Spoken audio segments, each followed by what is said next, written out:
Hello, petit message avant de vous laisser avec la vidéo, c'est la moitié du montage, du futur. Je ne sais pas ce qui s'est passé, je pense que c'est à cause de la luminosité. Quand je me voyais sur ma caméra en petit, ça avait l'air d'aller et en fait sur l'écran la qualité est vraiment pourrie. C'est pas le genre de vidéo que je peux refilmer parce que je redécouvrais ma première vidéo donc ça aurait pas fait naturel si je la refilmais. Donc j'ai laissé telle quelle, je suis désolée pour la qualité d'image, c'est pas fou mais pas le choix. Voilà, je vous laisse avec la vidéo et merci d'avance si vous la regardez quand même, ça fait plaisir. Bisous.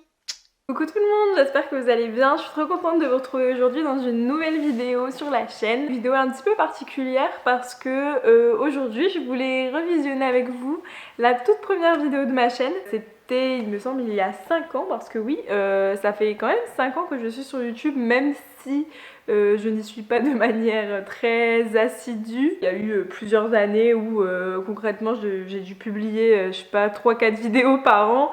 Et là, je me suis vraiment remise sur YouTube et j'essaie vraiment de vous offrir un peu plus de contenu. Et ça fait 5 semaines que je tiens avec une vidéo par semaine. D'ailleurs, si vous avez des idées de vidéos à me suggérer, n'hésitez pas en commentaire parce que c'est là que je me rends compte que les créateurs de contenu, ils sont incroyables. Parce que là, je suis un peu à court d'idées étant donné que de base ma chaîne est une chaîne booktube et qu'à cause de mes études, j'ai pas trop l'occasion de lire des livres. Donc faire du contenu littéraire, c'est un peu compliqué en ce moment. N'hésitez pas si il y a des vidéos, d'autres types de vidéos qui vous plairaient. Si c'est un contenu que je pense adapté pour la chaîne, et ben pourquoi pas le faire. En attendant, aujourd'hui on va revisionner cette vidéo comme je vous disais. Il s'avère que cette vidéo c'était un tag livresque, ça s'appelait le tag livresque de A à Z. C'est un tag que j'aime beaucoup et que je prends vraiment plaisir à regarder chez les autres parce qu'il y a de nouveaux booktubeurs qui arrivent tous les jours sur Booktube et qui font ce tag et c'est vraiment le tag que je préfère. On apprend vraiment un peu de tout sur les habitudes de lecture de tout le monde. Je me souviens que c'était vraiment super important pour moi de commencer avec cette vidéo. Je vais essayer de répondre aux questions 5 ans plus tard pour voir si ça a changé et puis aussi commenter un peu la façon dont j'étais à l'époque. Je vais pas vous dire que je l'ai pas revu depuis que je l'ai posté parce que c'est faux. J'ai pas plus de soucis que ça avec le fait de re-regarder mes vidéos, donc je pense que j'ai dû la regarder depuis, mais après ça fait très longtemps. Je pense que ça risque du coup de prendre un peu de temps pour que je réponde aux questions, mais bon, on y va, on improvise, c'est parti. Salut tout le monde. Alors comme vous pouvez le voir, je suis nouvelle par ici. Je m'appelle Enza, j'ai 18 ans. Je me suis dit que pour ma première vidéo, je ferais un tag. Ça pourrait vous permettre de mieux me connaître et... Attendez, pause.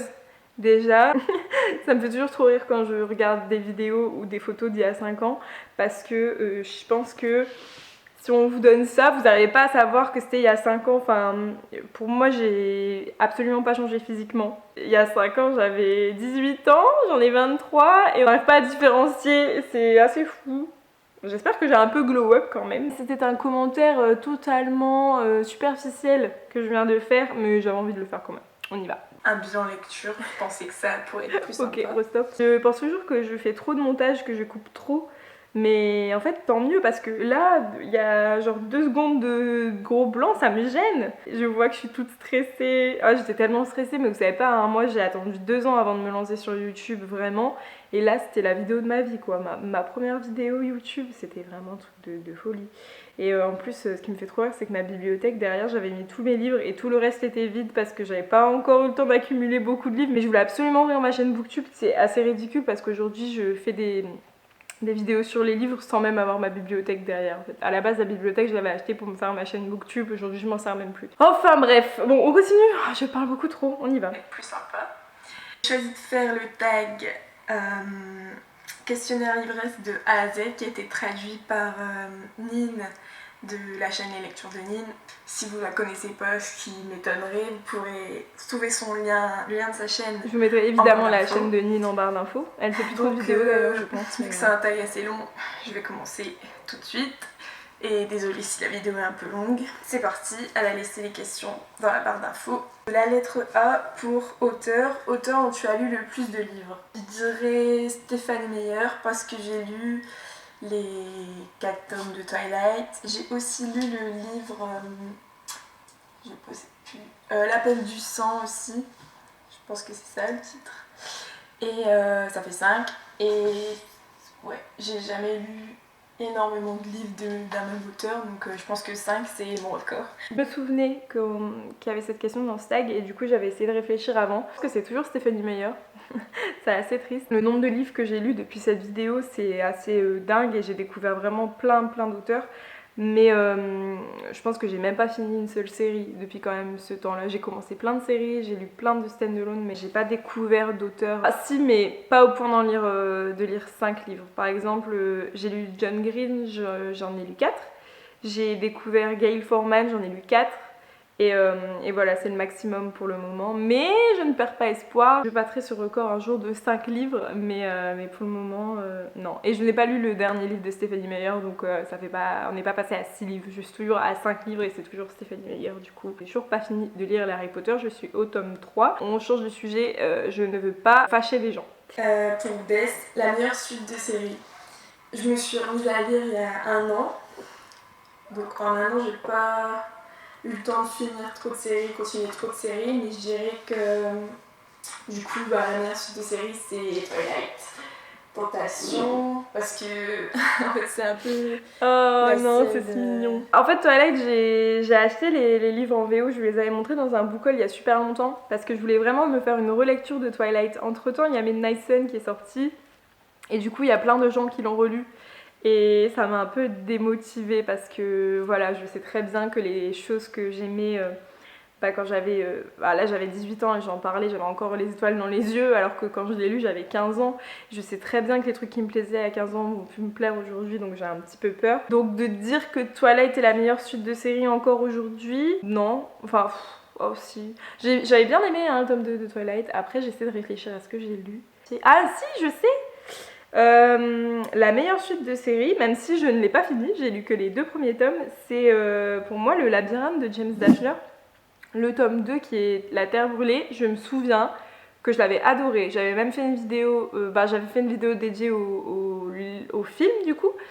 Mais le livre, je me souviens que j'avais vraiment pris du plaisir à lire. Donc du coup, ma réponse a changé. Juste pour vous dire, si cette vidéo, elle donne quand même un peu d'espoir. Et si elle peut aussi vous faire un peu dédramatiser, parce que je sais qu'il y a ce débat sur Booktube qui dit oui, je ne lis pas assez pour être considérée comme booktubeuse. Regardez, j'avais lancé ma chaîne YouTube, j'étais pleine d'espoir. Et j'avais à peine, je sais pas, 30 livres dans ma bibliothèque.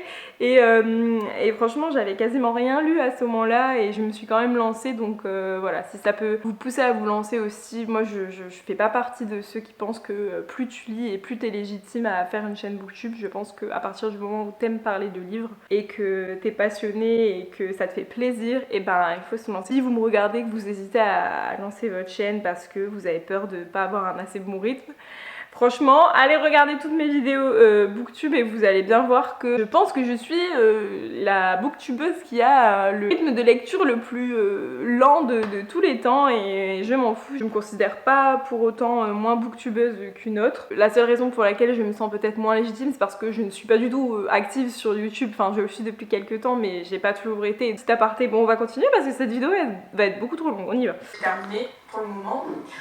Enfin, en ce moment, je suis en train de lire les deuxième tome de Divergent et de l'épreuve. Donc, ils sont pas mal aussi. Donc, oui, j'ai parlé de l'épreuve, donc je l'avais pas fini. Par contre, pour le tome de Divergent, j'ai ultra honte parce que à l'époque, je l'avais commencé et je ne l'ai toujours pas fini.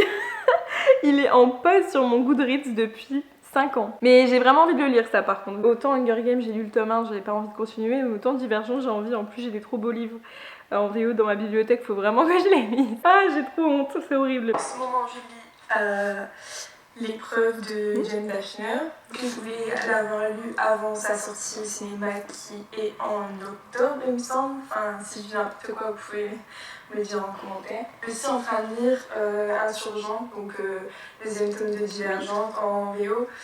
Ouais, je lis dans le même temps parce que VO et VF, au moins je suis sûre de pas... J'étais très ambitieuse, lire 2 livres en même temps, je fais plus ça. Et pour Drink, la boisson qui accompagne tes lectures. Je suis pas thé, je bois pas beaucoup de thé, j'aime pas en fait. Pas.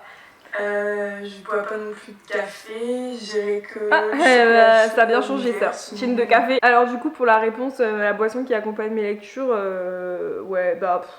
le café, c'est une boisson qui m'accompagne dans ma vie désormais. Parce que à ce moment-là où je tournais cette vidéo, je ne connaissais pas encore la vie d'étudiant à la fac. J'ai ouvert le café en même temps que la fac. Je me souviens plus ce qu'était ma vie avant de connaître cette boisson merveilleuse qu'est le café. Donc chin. Pour e-book ou roman papier. Je préfère les romans papier carrément parce que c'est plus On est toujours au même point. Je ne lis pas d'e-book, je n'aime pas les e-books. J'adore les romans papier donc... Pour ça, ma réponse n'a pas changé. F pour fictif, un personnage fictif avec lequel tu serais effectivement sortie au lycée. Augustus de Nos étoiles contraires, même si je m'en souviens de ça. Ça serait sans doute pas facile, mais c'est un personnage qui m'a vraiment... avec lequel je pense que je me serais vraiment bien entendue. Et donc... ouais, je dirais Augustus, même s'il y a plein de personnages avec qui j'aurais aimé sortir au lycée. Alors aujourd'hui, le personnage avec lequel je serais sortie au lycée, Prince Henri de Red, White and Royal Blue. Le seul problème, c'est qu'il est gay, donc il aurait sûrement pas voulu sortir avec moi. Puis de toute façon, il aurait même pas été au lycée avec moi parce que c'est un prince, donc il va pas au lycée avec les gens. Ce qui est de Augustus Waller, je pense que j'ai été ultra attachée à ce personnage parce que c'est le fait de lire Nos étoiles contraires qui m'a complètement reconnectée avec la lecture. Et du coup, voilà, ce personnage, il avait vraiment une place spéciale dans mon cœur.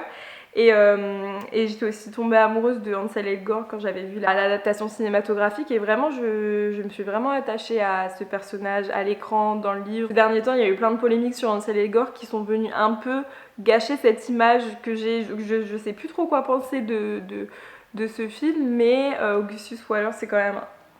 Voilà, un personnage qui m'avait vraiment touchée. Je sais pas si je relisais Nos étoiles contraires, ça me ferait le même effet. Je sais que je l'avais relu il y a peut-être 3 ans et que c'est un livre quand même qui m'avait beaucoup touchée. Et je sais qu'il y a plein de gens qui comprennent pas la hype qu'il y a eu autour de ce livre. J'ai une histoire particulière avec ce livre parce que c'est vraiment ce qui a fait que... je me suis dit qu'il fallait vraiment que je réintègre la lecture dans ma vie et ça a un peu changé du coup du tout au tout ma vie. Donc voilà, Augustus Waller c'est vraiment un personnage important. J'ai pour Glad un roman auquel je suis contente d'avoir donné une chance. Je suis contente d'avoir donné une chance à Divergent. Alors là, je parlerai de 2 livres. Je suis contente d'avoir donné une chance à Fiancée de l'hiver de Christelle Dabos.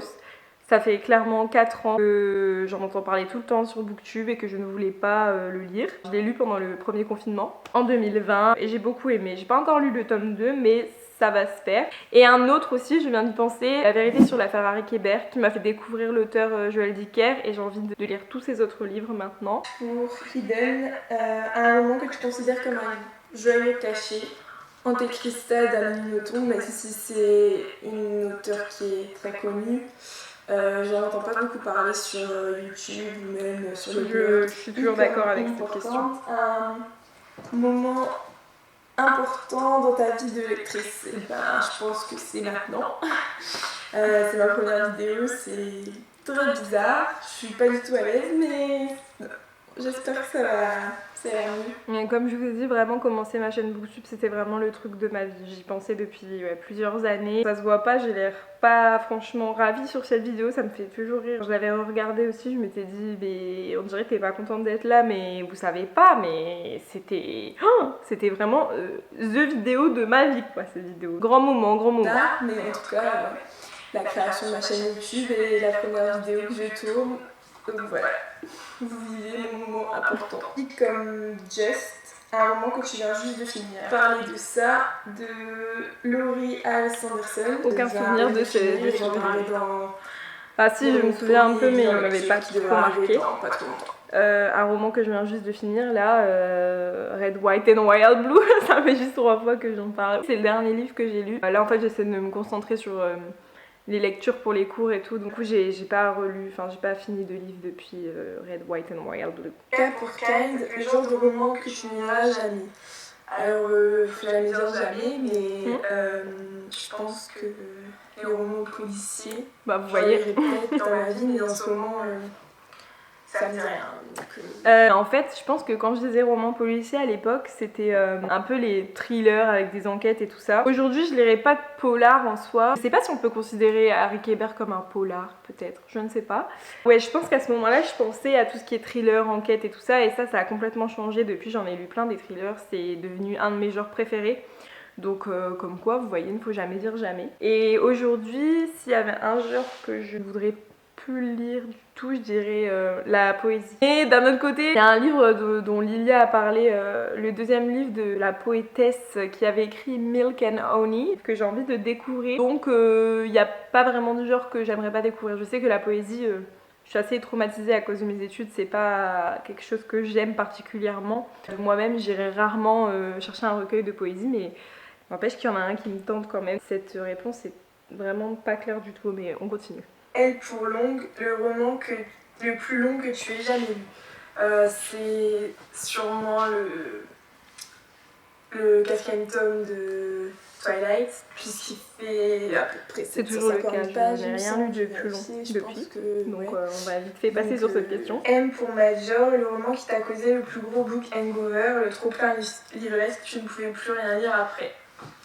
Alors, quand je finis un livre que j'adore, j'ai juste envie d'en lire un autre pour pouvoir encore une fois aimer un autre livre. Donc j'ai jamais eu. Donc les livres que j'aime en général, ils me posent pas de problème. C'est un peu en galère pour un livre. De mes souvenirs, c'est très rare que ça me soit arrivé, mais je me souviens que j'ai eu une grosse panne de lecture en rentrant de Londres après avoir terminé Tell Me Lies de Carola Lovering. Je sais pas si c'était parce que j'étais rentrée de Londres et que j'étais un peu déprimée, que j'arrivais plus à me concentrer, ou si vraiment c'est parce que j'avais adoré ce livre, que j'avais du mal du coup à accrocher avec une autre histoire, mais je me souviens que voilà, ça m'a pris très très longtemps avant de relire quelque chose après ce livre-là. Au passage, un livre que je vous recommande grandement, il n'a pas fait du tout de bruit sur Booktube, mais moi j'avais adoré, et puis j'avais même fait une vidéo dédiée pour ce livre que je vous mettrai évidemment dans le petit i. N pour le nombre de bibliothèques que tu possèdes. J'en possède une qui est ici. Toujours une. Qui est un peu plus pleine. O pour One, un roman que tu as lu plusieurs fois. J'ai lu Nos étoiles contraires plusieurs fois et j'ai lu aussi Antéchrista plusieurs fois. Et maintenant, il y en a juste un seul que j'ai lu plusieurs fois, c'est The Sea of Tranquility. Tes mots sur mes lèvres en français, qui était mon livre préféré il y a 8 ans et que j'ai relu 8 ans plus tard. J'ai fait aussi une vidéo dédiée, donc je la mettrai dans le i aussi. C'était vraiment une superbe lecture, j'ai vraiment pris beaucoup de plaisir à relire ce livre. Et il me semble qu'Antéchrista, je l'ai encore relu ces 5 dernières années, mais en même temps il est tout petit, il fait à peine 150 pages. J'ai encore envie de le relire, vraiment j'aime beaucoup ce livre. Assez dérangeant, mais je sais pas, j'aime trop le relire, je sais pas pourquoi. Oh là là les gars, so sorry pour la luminosité, mais j'ai dû aller vider ma carte mémoire. Et dans le nord de la France, après 16h30, le soleil, ça n'existe plus. En tout cas, en ce moment. Pour préférer, ton endroit préféré pour lire. Alors, depuis peu, c'est le canapé qui est dans ma chambre. Entre temps, j'ai déménagé, ce canapé n'existe plus. J'ai depuis pas longtemps. Sinon, je préfère lire dans un canapé parce que je préfère la position assise mais bien confortable. Que dans mon lit, même si c'est sympa de lire dans mon lit le soir, on va me coucher, mais sinon c'est mon canapé que je préfère. Oui, j'aime pas trop lire allongé. Je sais pas comment vous faites, les gens qui arrivent à rester des heures allongés sur le ventre, quoi, genre moi au bout d'un moment, non, j'en peux plus quoi. Pour quote, une citation d'un livre que tu as lu qui t'inspire et qui te fait ressentir plein d'émotions. Faut savoir que moi je suis très citation, c'est-à-dire toujours le cas. Dès que je lis et qu'une phrase fait ressentir quelque chose, je mets un petit marque-page, je suis hyper citation. Donc, oui, je ne me sépare jamais de mes post-it, faut le savoir. Dans les états contraires, j'en ai énormément, après il y a des livres où j'en ai plus ou moins. Mais du coup, je vais prendre la dernière citation que j'ai notée. Bon, étant donné que j'ai pas ma bibliothèque et que j'ai pas de livre avec moi à noter là aujourd'hui, on va passer celle-là, mais on va réécouter la citation que j'avais choisie à l'époque. C'est une citation très simple, il n'est pas parfait et c'est ça qui le rend intéressant. Même hors contexte, c'est une phrase je trouve qui est intéressante. Oh non, faire une vidéo rien que sur mes citations préférées. J'étais si mignonne. Aujourd'hui, je pense que celle-là, je l'aurais pas marquée quoi. Il m'en fallait peu à l'époque pour me toucher en plein cœur. R pour regret, un regret de lecteur. Sûrement me faire balancer des tomates, mais je regrette de ne pas avoir lu les Harry Potter au moment où c'était hyper à la mode et tout, pour être en même temps que tout le monde. Ouais, je suis encore assez d'accord avec ça. Et sinon, si j'avais un autre regret aujourd'hui, je pense que c'est de vraiment pas avoir été active sur Booktube avant, juste par les mardis. Il y a plein de fois où j'ai essayé de vous tourner des points lecture et en fait comme ça faisait tellement longtemps que j'avais lu les livres, je savais pas trop quoi dire et franchement c'était une galère et je regrette vraiment quoi. J'aurais vraiment aimé être plus active parce qu'en 5 ans j'aurais pu avoir une plus grosse communauté et pouvoir partager vraiment avec des gens, donc c'est vraiment un regret que j'ai. S pour série, une série que tu as commencé mais jamais finie. Et donc tous les tomes sont sortis. La sélection de Caracas, alors j'ai même pas réussi à lire en entier. La sélection, non, j'ai jamais retenté et pour être honnête, il y a tellement de séries. J'ai jamais fini la série Shatter Me de Tahereh Mafi, j'ai lu le tome 1 et le tome 2 et c'était pas si mal et j'avais envie de la reprendre en VO aussi, donc peut-être que je la terminerai. J'ai jamais fini Preuve, le tome 3 je ne l'ai jamais lu alors qu'il est dans ma palle. J'ai jamais fini Hunger Games, j'ai lu le tome 1 mais ça j'ai pas prévu de le finir parce que j'ai pas aimé le tome 1, d'ailleurs je l'ai lu il y a quelques mois seulement. Du coup la passe miroir, mais ça j'ai prévu de continuer donc il n'y a pas de souci. Mais j'ai lu le premier tome des enfants particuliers, je ne l'ai pas fini. J'ai lu le premier tome de King's Game, j'ai pas fini. En fait, j'ai lu tellement de premiers tomes que j'ai pas continué. J'ai lu Cinder de Marissa Meyer, j'ai jamais fini les chroniques lunaires. J'ai honte. Mais oui, vraiment pour la sélection, c'était vraiment genre un stop définitif. J'avais vraiment pas accroché à cette série, je comprenais pas pourquoi il y avait autant de gens à fond dedans. Et pour trois de tes livres préférés de tous les temps. Alors je dirais Revanche de Kat Clark, je peux pas le montrer parce que je l'ai prêté et donc je l'ai pas. Je l'avais prêté à l'époque, je ne sais pas à qui, je ne l'ai jamais récupéré. Ça aussi c'est un autre regret de lecteur que j'ai, c'est d'avoir prêté mes livres à des gens qui ne les ont jamais rendus. Revanche de Kat Clark, j'avoue que j'aurais vraiment beaucoup aimé le relire. Je me souviens que j'avais adoré à l'époque. Je pense pas que je le mettrai dans mes 3 livres préférés encore aujourd'hui, mais d'ailleurs je vais réfléchir à ce top 3 là en regardant mes réponses. Tes mots sur mes lèvres de... Je pense que ça sera encore. Je sais pas à prononcer son prénom, mais Tes mots sur mes lèvres. Je vous le mettrai. J'essaierai de mettre une photo, sinon je mettrai un lien dans la barre d'infos. Pas de photo, il n'y avait pas de. J'étais vraiment nulle au montage à ce moment-là. Nos étoiles contraires de John Green, même si c'est pas très original, c'est vraiment un de mes livres préférés. 3 de mes livres préférés encore aujourd'hui. Je mettrai encore Nos étoiles contraires parce que comme ce que je vous ai expliqué, ça a vraiment été un livre qui a bouleversé ma vie dans le sens où ça m'a redonné goût à la lecture. Je crois que je remettrai Tes mots sur mes lèvres. C'est assez triste en fait quand j'y pense parce que ça veut dire que j'ai pas lu de livres qui ont bouleversé ma vie ces 5 dernières années. Et j'aurais envie de vous dire Red, White and Wild Blue, mais je ne sais pas si dans 5 ans, je l'aimerais toujours autant. C'est assez récent ma lecture. Vraiment, c'est le seul qui me vient en tête pour le 3e. Donc j'enlève Revanche et je mets Red, White and Wild Blue. Rien que pour Prince Henry, qui est mon personnage préféré de l'année, je le mets dans ce top 3. Quelque chose dont tu n'éprouves absolument aucun moment d'être fangirl. Donc si on doit rester dans le domaine du livre, je dirais que j'ai juste pas honte d'être fangirl de la lecture, de tomber amoureuse de certains personnages, j'ai pas honte de lire parce que... Cette question est très gênante. Là ce que je répondrais c'est que, et ce que j'aurais dû répondre d'ailleurs à l'époque, moi j'ai jamais eu honte de... Enfin si, en fait il y a peut-être une époque où j'avais honte de dire que Nos étoiles contraires c'était un de mes livres préférés parce que vraiment après cette hype autour de ce livre, il y a eu un contre-coup horrible où les gens ont descendu John Green mais en flèche et à ce moment-là je me suis un peu cachée, qui est assez ridicule en fait parce que j'ai aimé ce livre et je l'aime encore aujourd'hui. Je n'ai plus honte du tout de dire que vraiment c'est un livre que j'ai aimé et peu importe ce qu'on pense de l'auteur. J'ai lu plein d'autres livres de John Green, j'avais adoré Qui es-tu Alaska, j'avais détesté Le théorème des Catherine et Paper Town, là, Margot je sais pas quoi. Et du coup la hype pour John Green elle est redescendue mais ça n'empêche que Nos étoiles contraires pour moi c'était un superbe livre.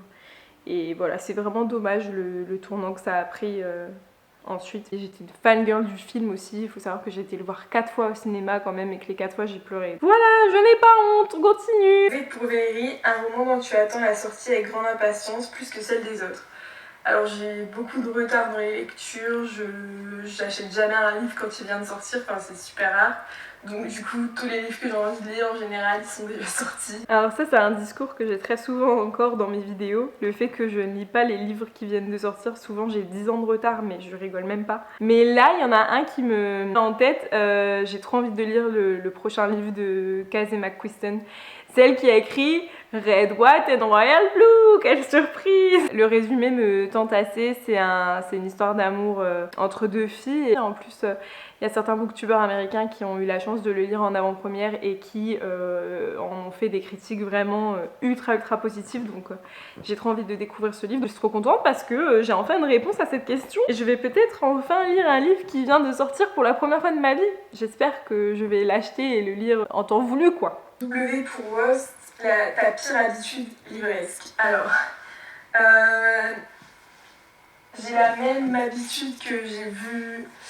C'était Mallory Ben's Books qui existe. Oh, Mallory Ben Books. Elle date. Elle fait sa chaîne en barre d'infos. Elle fait plus de vidéos booktube, il me semble. Oh, j'aimais trop cette fille. Dites-moi si vous la connaissiez. C'était il y a longtemps. En fait, je vais faire pareil. Quand il se passe beaucoup de personnalité, dis donc.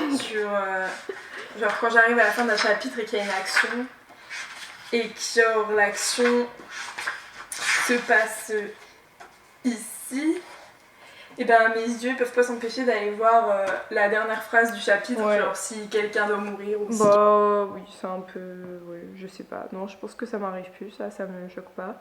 Une autre habitude livresque que j'ai, c'est une mauvaise habitude. Bah, c'est pas tellement une mauvaise habitude, mais j'ai pas mes post-it pour marquer les moments. Maintenant, j'annote vraiment beaucoup plus mes livres. Des fois, même j'en mets quand c'est des passages qui me dérangent ou des trucs comme ça. Et du coup, si j'ai pas mes post-it, eh ben, je vais pas réussir à lire, ce qui est assez fou. Donc, j'essaie d'avoir des post-it vraiment, mais tout le temps sur moi.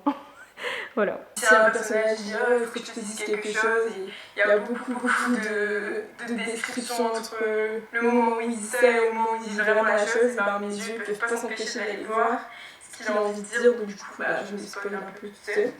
Et sinon, j'ai aussi, je sais pas si on peut considérer que c'est une mauvaise habitude, mais de devoir mettre des post-it. Ah bah j'en parle déjà. Quelques pages comme ça, dès que j'ai mis une citation, parce que du coup des fois je suis dans la lecture et je me coupe dans la lecture pour aller chercher mes marque-pages qui sont dans notre pièce et ça coupe le truc, mais je suis obligée de le faire sinon je suis pas bien. Voilà. Donc, déjà, une grosse tarée. X pour X. Commence à compter en haut à gauche de ton étagère la plus proche et prends le 27e livre. Ça va pas être possible dans cette vidéo, mais on va voir ce que je dis. Elle est jeune. Elle est jeune. Encore lu, donc je ne l'ai pas lu. On peut dire là-dessus. À part que c'est le 3e tome de la série d'avant. Y pour ton dernier livre acheté. Alors, le dernier livre que j'ai acheté, c'était Vous parlez de ça, que j'ai lu juste après avoir acheté. Alors là, le dernier livre que j'ai acheté, c'était justement Jeudi, une pièce de théâtre aux éditions Arabes. Vous savez, c'est l'édition qui traduit les expressions les plus compliquées sur le côté, et c'était l'importance d'être constant, importance of being earnest. Je ne l'ai pas avec moi malheureusement, il commence à faire très noir, je suis désolée, je vais me dépêcher de finir, c'est horrible. Qui t'a tenu éveillée bien trop tard la nuit. Quand je suis fatiguée, bah je m'endors en fait. Donc des fois ça m'arrive d'ouvrir un livre, même en étant fatiguée, de vouloir quand même lire, je vais lire peut-être une page et puis mes yeux ils vont se fermer tout seuls. C'est toujours le cas, c'est vraiment très rare qu'un livre me laisse éveiller, mais j'en ai parlé dans mon dernier bilan de l'année 2020. Le livre qui m'a laissé éveiller toute la nuit quasiment, c'est Chanson douce de Leila Slimani. Je vous en ai parlé plus en détail dans la précédente vidéo, donc n'hésitez pas à aller voir si vous ne l'avez pas vu. C'est la fin de ce tag. J'espère que c'est fini. Du coup, il fait noir quasiment. Merci d'avoir regardé cette vidéo jusqu'au bout si vous êtes encore là. C'est assez spécial de revoir cette vidéo avec vous, et c'était un petit peu gênant des fois. Ça me fait plaisir parce que je vois qu'il y a quand même une certaine évolution. N'hésitez pas à me dire vous si vous aviez fait ce tag à l'époque, si vous le regardiez. N'hésitez pas à me dire qu'est-ce que vous aurez répondu à telle ou telle question. Comme d'habitude, vous allez retrouver tous les liens pour me contacter en barre d'infos. N'hésitez pas à laisser un pouce bleu si c'est le genre de vidéo qui vous plaît, à laisser un commentaire, ça me fait toujours extrêmement plaisir de vous lire. Et sur ce, je vous fais de gros bisous et je vous dis à bientôt pour une prochaine vidéo. Bisous!